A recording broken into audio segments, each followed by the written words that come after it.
Hi friends, welcome to TechTouch channel. Today I am going to show you in this video how to create border in MS Excel with shortcut key.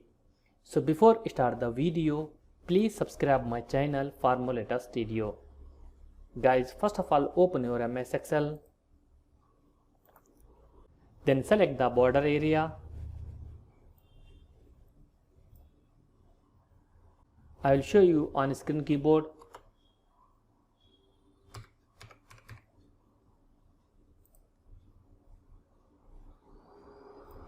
Then type here shortcut key Alt H B A.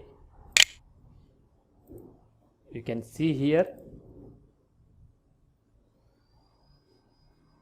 You can see here border has been created.